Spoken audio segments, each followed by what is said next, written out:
Right here on Kapi Talk on a Tuesday morning. As always, we have Zigo in the studio. What's up, Zigo? What do you say? I'm fine. How are you? Both are good. How has been your week? My 2 weeks I was on vacation. Yeah. Prolonged. Okay. Let's talk. We've got so many things to talk about today, so we're just going to be trying to be brief here and there so that we try to capture almost everything. We are live on our Facebook page, Kapi Talk 100.4 FM. And that is heartbeat. All right. So there is an issue that I picked up, Zigo, about pastors, prophets using skits, right? Yeah. To advance their fame. Okay. What's your take on that one? Yeah, my take is very negative on that one end. I'm sorry, I'll be very harsh on those who are practicing that in Shansa a case study. My pastor Amazano, I'm a content creator. Okay. They are living for content because my skills, I wanted some church. And I don't see a problem with you as a pastor expressing passion yako to be munema drama. Right. We've got someone like Pastor Gordon Churume. Vanorana page rakanzi masasi wana namati. Vancho kuactira madrama chaiwo. Voto kuactira maskits, mamwe ekuchechi, mamwe ekumba, mamwe chi, but anonyorwa disclaimer kuti this is a what? A skit. And more. But my pastor usually they are going in calls with my comedian, my socialites, and doing my skits. Ekuti that end they actually believe kuti this is something which is real, and then after a while, manenge vaitwa say a done. So I'm using a case study here, something that happened. Apostle Sean in South Africa. South Africa, yeah. One ran a church, quite popular church, very charismatic. Vanhu vanenge vachipfeka every Sunday kunenge kune dress code kazhinji kacho chichichi, and it's a church in a youngster. And we like what they are doing, passion for the word of God, how they are capturing my testimony. But allegedly, they had a skits with a comedian. Biwe Shira. Nekuti vakatange vatodanana, vatotange vatochata, kutange vari kushuta music video, votointroducana muchechi, vobva vatitange vane mwana cheche anenge atoripo, mwana achitonzi mwana wangu, pachitobuda mapost akanzi DNA karamba pa. And then after a long while, pozobuda apostle achiti, I was not married to this lady. It was a skit. Vatendi muchechi wangu vakabhilivha kuti mufundisi wedu azviita nabhiwe chira mukadzi nemurume amai apostle mufundisi ane mwana.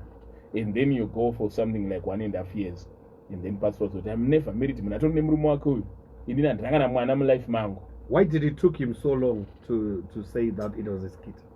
The drama was too long. Until maybe wakazosvika pakaperera contract. So we are taking church as comedy. Yeah. And mona we are taking both ukasvika pakuti unopinda muchechi nemunhu vamwana zvinomudedza vachita mai apostle rato drama ka nevanhu vese vari muchechi momo maybe little skit. Ichi chitema chekunyepa chakawanda kutonyepa muchechi kunyepera vanhu avazive vanotanga panopinda tsume kuti kamotoka mberevere. And madrama acho they would even exchange clothes. Ndiyo chirakapfeka hembe dzamufundisi, iwo akapfeka hembe dzemakomedi mataiti machi andizvo. So all this might be alleged, but we are not against kufarira maskits munhu waMwari. We are not against kuti kufarira music. Passion Java Records vanofarira music handiti ainzani madzibaba Bond, Dr. Bond vaipusha ana Master H, ana madzibaba Samson vari kupusha ana Windsor, ana chichi handiti. But kana takuita zvechechi handiti, tomboti guys, this serious business takumboregera zvemaskits, takumboita zvechi zvebasa raMwari. Yeah. So it's quite sad. I saw it, and what saddens me the most is that the pastor is not even taking it serious. Tichitaura about it, aitokomentawo zvimwewo zvinhu zviri funny. Mukuona retaiti yanga yakandifita iyi. And which means kuti dignity inobva yatobva pavanhu kana kuremekedzana kunounza umwari kunotaura nabagoti kunobva kwaenda. Alright, saka iwo uri kuti havafani kuita maskits ere? No, maskits you should do them. But should know limits. But be able to read kuti ndapa ma-extreme. And also, do not take people for granted. Because mumwe munhu ari kutonamata achiti Mwari dai mandipo marriage yakafanana neyamakapa apostle, and then it turns out kuti apostle vanobvira vamboona marriage. Kovadii kungoita act on create their content doing ma biblical dramas like the birth of Jesus Christ, the death of Jesus Christ, vachiita izvozvo is a way of trying to spread the word. Can we say the guy is marketing church yake ne content creation here? No, he's marketing his name, not the church. Because zvaari kuita zvese achinyepera chechi kuti ndaroora iye ndikawindawo pamberi pawo ndoti amuprofita inini Pamutori namuatendi vechikadzi vakatoti arega ndomhendo kucounseling kwaBhiyo eshira since amai apostle. Apa rinenge riri skits. Koitawo vamwe vanogona kutotaura kuti inini zvandinotoda ndodawo marriage yakafanana neyenyu kufundisa achipa iri testimony muchechi, and yet you know very well that it was a skit. So you are living a lie, and we know the father of lies. The devil is the father of what? Of lies. Of lies. Right, let's look at another issue that I also picked up, and a little bit controversial somehow, where Prophet Makwenzi was encouraging people to use herbs, and he says that natural herbs, they are God ordained. What Prophet Makwenzi was saying was that in everything, pamwana wapatisani pane DNA yapatisani, because patisani ndiye akagadzira mwana uyu. Handiti. So zvinotaura nebhaibheri kuti the things that are made were made of things that are not seen. Yes. Saka this physical that we see, it was made from the spiritual. Yes. Which means there is a DNA of the spiritual in this what? In this physical. Saka pese pane chinhu chinobatika chaunoona, pane mweya waMwari uripo, pane DNA yaMwari iripo. Saka vakabva vashandisa manje a case example yekuti miti itori nemweya waMwari iripo. Ndosaka iwo uchiti ukatora midzi wobva watsenga midzi unokwanisa kupora. It's not kuti mudzi wangokuporesa nekuti iwo unofarira kuporesa vanhu. But there is the spirit of God also in midzi iwo. Saka vakazoendera mberi manje vachiti paunopiwa mudzi yaya nen'anga, handiti haisi n'anga inenge ida se yakuponesa. Utori mweya waMwari uri mudzi washandiswa ti wapiwa mudzi yaya, but in'anga yaida se yazokupa vobva saka ndakaenda kwavari ndikati last week andakwanisa kuuya kuchechi prophet ndanamboendawo kun'anga kwasangoma nhingi. Will he accept that?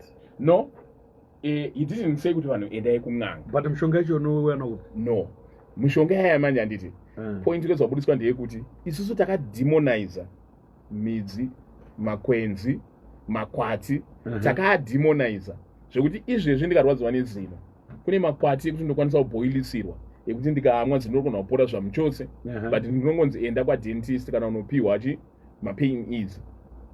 Ipo paine a natural way which we can use, but it was demonized and zvakabva zvasirwa n'anga.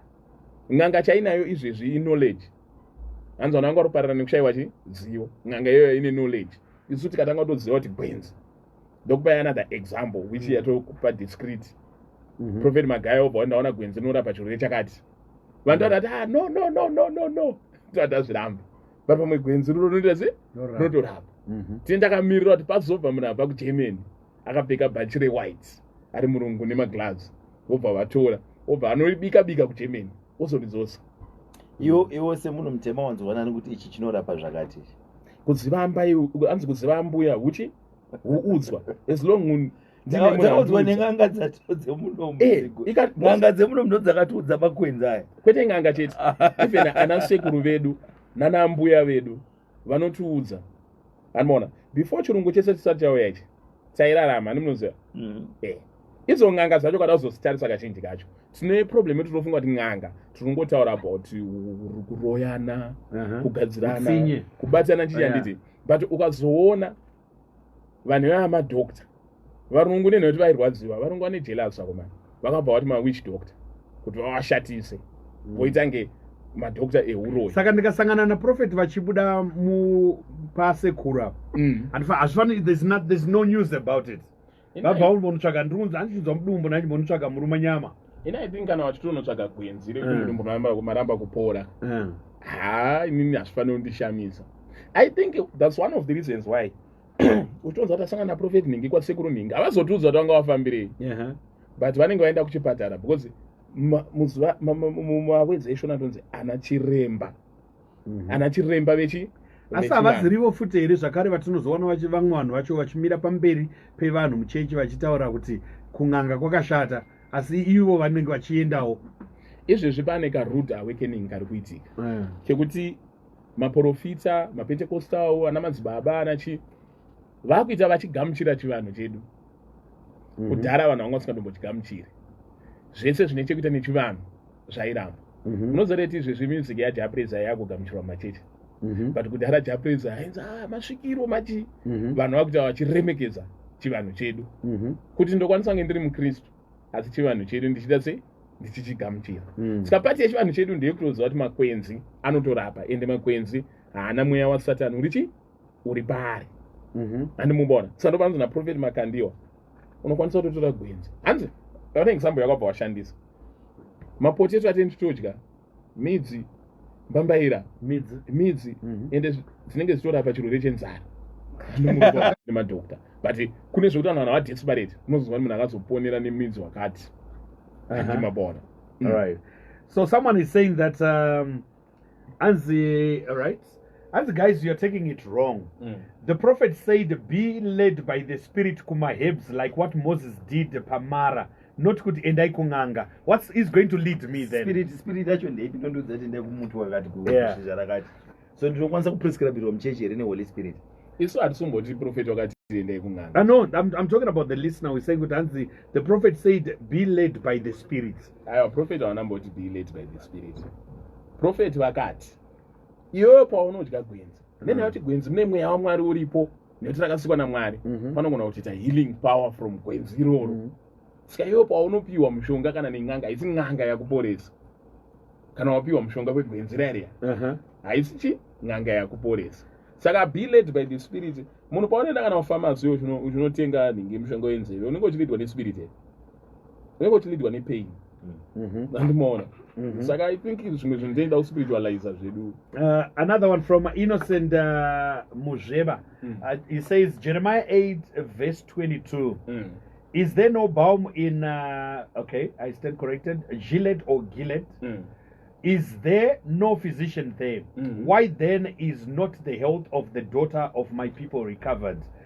Balm was a tree that was used to heal sicknesses. God was actually angry as to why it wasn't being used. Good. And is there no balm? Then is there no physician? Physician Murapi. Abrams medical doctor. My medical doctor, my physician. But the time iyoyo vanga vari varapi ende vaishandisa chi miti. Sikadai kwanguri kuno kuti vanhu taiti hamuna here ana chiremba mudunhu renyu vanokwanisa kuno kuchikorerai midzi. Nei vana vangu vari kurwara vasiri kupora. So it's not zvirwere zvese zvatinofanira kungonamatira zvobva zvapora. Pane zvimwe zvotofanira kuendera kuclinic zvapora. Kune mamaronda unonzwa kuti munhu akazongotsengerwa midzi kana kuti akazobhoilisirwa kamidzi kana munhu akatopora. But at the same time, Zigo, are these some of the church leaders not the ones? Are they not the ones who are misleading people? My church leaders mazhinji andu misleader vanhu. Mazhinji vanimoona.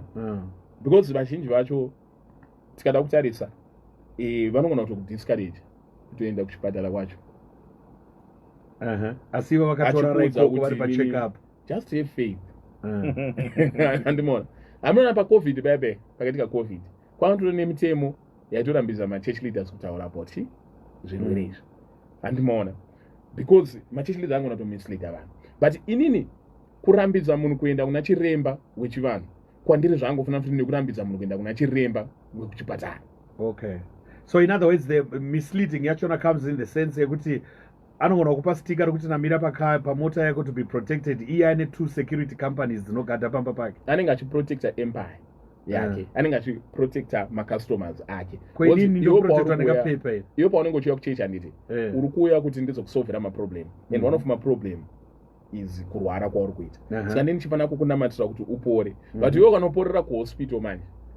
unozoona kunge inini handina zvandaita. handina zvandaita. Ukanoporerawo kuna chiremba unozona nge ndisina zvandaita. Sikai nawo yokuti rega ndikunamatire panapa. Hanzi guys ngatingorovai makwenzi aya. Maparasite ese atiri kumwa makwenzi. Makwenzi. Kone maparasite makwenzi anenge akaita sei anenge akaswa dai. Oba dai white. Oba wadya wakutofila kunge. All right, just about 6 minutes, Zigo, before we out. Recently, we saw local musicians honoring Prophet Hubert Angel. Yeah. What's your take on that? My take is I don't see anything wrong. Nekuti musician anenge afarira Prophet Hubert Angel. Oba anoimba. Topa example ya Jabreza akaimbira Prophet Makandiwa dzika area Emmanuel mutumwa wamambo vaimbira Prophet Hubert Angel ndibatsirei doctor and then vanona Leonard Chakata izvezvi aimbira. We don't have a problem with that. But kungoti musician ari kuzoona. So is that okay? It's not wrong, anditi, but it raised suspicion kwandiri. Yeah, no, it just raised What suspicion. you said recently, Zigo, was vakaimbira pamakandiwa. You don't find the problem. Vakaimbira nini? Now, No. what are you saying? Kutoti iko kutoti ma musician they will be just honoring and conquering, anditi. Ndotoona unge ma musician vadi kunoonawo kana na Prophet Michael Selo. Ndombo power example. Do you think my invite kwa plus kusakanga ndo mamisiyana vada mari and iriko mari kwa Angel iriko mari kwa Makandiwa azvanzwe izvo? would you vanda kutoimba zvokubhadharwa tinacho? That's yeah, would you say it's honoring, or it's like a way of also using your brand to boost another brand? I'm looking at Daitambo Zimbira Zenarina honored Prophet Hubert Angel. What was going to be your take? Mbira Zenarina na Jabreza zvakafanana. Yes. iwe mpanda iwe itabushe mpanda iwe.